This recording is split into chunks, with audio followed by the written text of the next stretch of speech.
Hi. So, I wanted to make a video about MLMs.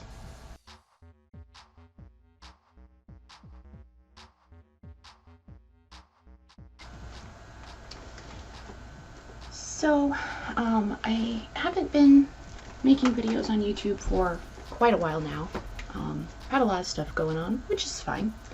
But I wanted to return with my regular shtick, which is more like the horror movies and the makeup and all that kind of fun stuff. But then I had something that I really wanted to talk about that I thought was really pertinent to some of the groups and the communities that I'm in, which is anime and comic book conventions, which I will just call conventions or cons for the rest of the video. I wanted to talk specifically about when events and conventions have MLMs, which stands for multi-level marketing, or better known as pyramid schemes.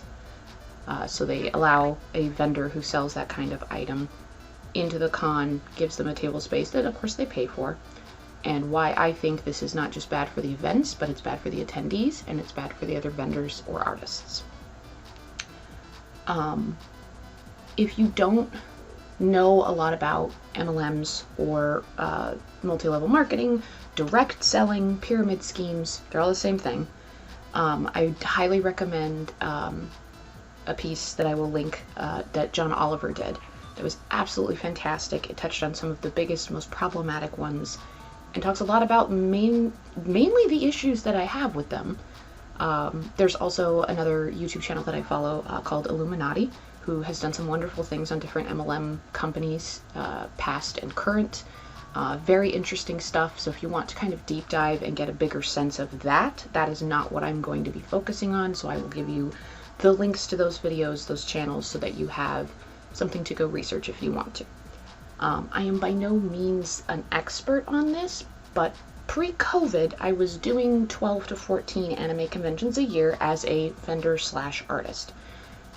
Different event coordinators classify you as different things depending on what event you're going to. So sometimes I'm a vendor, sometimes I'm an artist, sometimes I'm in an in-between space. It really kind of just depends on the event, but I am there, I have paid for a space to sell items that I have either curated, which is I buy and then resell, or items that I have made by hand. I am not multi-level marketing, I do not have any employees under me or a downline, or I don't convince people to pay me to join in and then sell for me. Like, I don't do any of that. It is literally just me making and curating stuff that I sell. So I don't profess to be an expert on anime conventions, comic book conventions, conventions of any kind, but I do have expertise from the back end of going to 12 to 14 different conventions in a year, selling my stuff to all the attendees, and it's a lot. I've gone to so many, I do feel like I can speak from a place of relative knowledge. There's just, I feel like when event organizers allow MLMs in, I know what the thought process is, because especially if you're a smaller event, you don't want empty tables and you want a certain amount of vendors, artists, so that the attendees can mingle and have fun and shop. And if you don't hit a certain minimum amount, your event is almost too small and people don't really look around a lot, and then it kind of tanks. So I get the idea that you want to make sure you have full tables and that you have a variety of different things. And if you don't have a lot of people already invested in your event and paying for tables, and you get a handful of MLM people who are more than willing to pay for a table space, it seems like a good idea to just flesh out your numbers. So I can understand why events will accept them and not really put a lot of thought into it. I would rather have empty tables. I would rather have empty tables at an event than have them there. However, I do understand that empty tables does make attendees less likely to wander around and shop. So I get that that's kind of that issue with events not understanding why we get upset that MLMs have been accepted when they're like, but we don't want it to be empty, we want it to be full, we want to have the perfect variety for everyone. That's fine. That being said, one of the other main problems that I have with MLMs at these events is it's inappropriate at the least, and it's wildly predatory at worst, because anime cons and comic book cons, specifically the ones that I go to, are usually touted as very family-friendly events, and they have a large percentage of the attendees are going to be children and teens. So a lot of these MLM people, it feels like it's a very predatory space for them to be at, especially like the couple years before COVID, when I was seeing a lot of this. I was seeing a lot of MLM distributors selling CBD products, which can be used for a lot of things. I'm not saying that it's snake oil necessarily, but there's two different main kinds, and the main kind that they usually sell is more snake oily than anything else, really. So it's not great, it's not a good look, and you're selling at an event that primarily caters to children and teens. I'm not saying adults don't belong there. I mean, I'm there all the time in cosplay and whatnot, like, it's fine. But we do know that it is a family-friendly space, and we do know that there are primarily going to be a lot of teenagers. So it feels really gross to have something like that there, that it doesn't make a lot of sense in the scheme of what does that have to do with anime or comic books or the nerdy shtick that this con is. It doesn't. It doesn't have anything to do with any of that. So it doesn't make sense to have them there, and it feels kind of predatory because, like, these kids aren't going to look into it, and they're not really probably going to be aware of what MLMs or direct marketing is. It feels really gross, and I don't like that aspect of it at all. Attendees aren't stupid, so if they go to an event that has MLMs there, and maybe they bought something, maybe they joined, maybe they had a really bad experience because of that, and now their whole view of that event is going to be tainted, and any of the vendors and artists at that event, they might also kind of view them differently as well, and assume that everything there is kind of like a snake oil sort of, we're going to steal your money from you and not give you a worthwhile product. So it puts everyone in a bad light when you have that one bad player at the event selling something that's shit. Vendors will also notice that kind of stuff and will stop frequenting your event and buying table spaces there if you continually give more and more MLM people space, because we just know we don't make as much money. I used to occasionally go to craft shows, usually around Halloween and Christmas, because that's when most of my stuff tends to make sense more than, the rest of the year. And I've gone to ones before where I've paid $20 for a table at just like a local craft fair, and day one I made $2, day two I made $5, and every single other person in there besides me and one other lady were MLM sellers. Why does anybody want anything from me that's clearly handmade, even though it's gorgeous, when right next to me someone who has a banner, a sign, flyers, beautiful packaging that I could never afford because I can't make it for these custom items that I make? Like, it looks better because it looks like shelf worthy. It looks like it's from a legitimate business, a legitimate company, as opposed to something handmade, which at a craft fair, you should be going and expecting to see handmade stuff. And people will be like, oh, but if we don't have like Scentsy or one of those other ones with this like candles and stuff, like, people won't come. They can find one of their high school friends who's joined into one of those to sell it to them. They don't need you to butt into the craft fair and ruin it for all the handmade sellers. Because now in my hometown, the craft fairs aren't really doing much because no one goes, because it's all MLM crap. Nobody wants to go near Christmas to find a gift for their friend, and the only things that are there are Scentsy, Avon, and that weird girl empowerment, like, self-defense stuff that's also an MLM. Nobody wants that. That's not why we go to these events. So if vendors see that you're continually accepting more and more MLM pyramid scheme type things, they are going to stop going to your events. They're going to stop buying table spaces. They're going to tell their friends not to attend. And attendees who've had a bad taste in their mouth from an MLM or a pyramid scheme are also not going to attend. And your event is going to slowly but surely tank into the ground.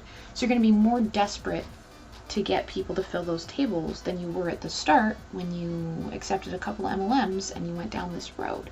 So it's really unfortunate to me, because I want to see these events succeed. I want more nerdy events in my area. I want more really neat, niche, nerdy things going on in my area. But if you accept MLMs from the get-go, it's setting a precedent that a lot of artists and vendors aren't going to like, and then certain attendees aren't going to like. And it just rolls you down this hill to where I feel like you've shot yourself in the foot before you've even begun. So I just really want it to be super clear. If you've been stuck in an MLM, I feel very, very sorry.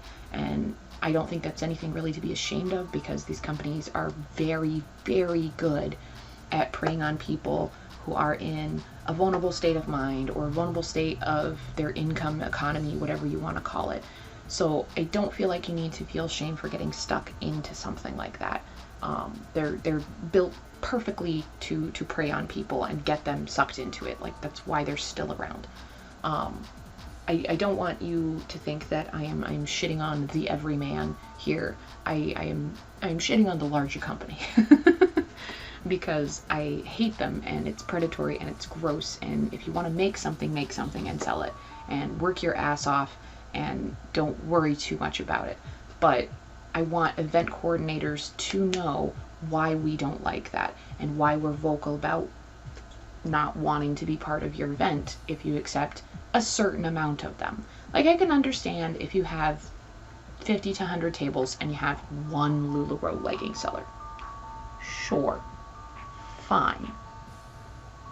If the next year then you have like 3, 5, 7, if it keeps increasing, I'm going to start considering not going, because if I end up next to a LuLaRoe seller,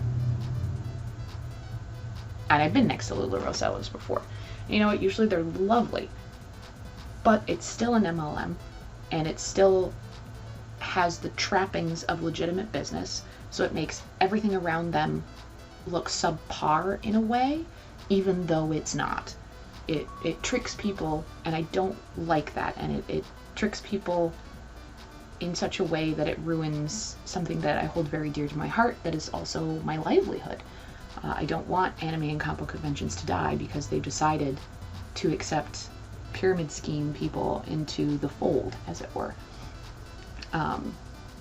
It's a shame. But that being said, I would also really, really encourage young, new artists who are thinking about selling stuff to reach out to events that you like and that you want to be at. Find out how much the booth space costs. Talk to people like me who've been in it for years. If you need help getting booth fees paid for and paying people back after the event, we can do something like that. We can super crowdfund. We can try to talk to the event coordinator and get something worked out. Like, these events want you there and they want to be successful. And if they don't hear it from us and they don't see that we're interested, they won't continue on. So if you see something local that you're interested in, or if you have information on something and you want to touch base, I'm more than happy to give all of my thoughts, all of my advice, any of the knowledge that I've gained over the last crazy 7 years of doing this. Please reach out. I will totally talk to you about this. If you want to talk about MLM stuff, I'm also super into that. If you want to try to convince me that MLMs are not predatory, don't bother. Done way too much research on way too much research. It's not going to work. But I really do hope that event coordinators can understand why I feel this is so dangerous, because it's bad for the attendees, it's bad for the other vendors and artists, and then in the whole, it's bad for the event. Those are really all the points that I had to cover. I don't really have an upload schedule. I don't even monetize this channel, because what's the point? But if you like what I do, I might do some more convention-related stuff. I have 3 conventions coming up this year, which I will now tout because I'm going and they're wonderful. Flower City Comic Con in Rochester at the end of September.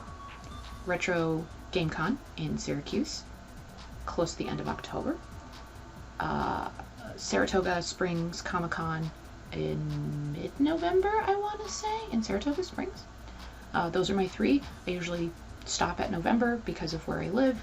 The weather is absolutely horrible and it's just too dangerous in the winter to really do much. I will usually start again in about March of next year. I already have a couple of things lined up that I'm very excited about. But yeah, those are the 3 that we have for the rest of the year. Visit the pages at the very least, give them a little bit of traffic, share it around. If you can go, that would be wonderful. Stop by and see me. I'll have giant horns and wings on, as per usual. I won't be as casual as I am today. But I hope you enjoyed the video, and if you want to discuss stuff, hit me up. Bye!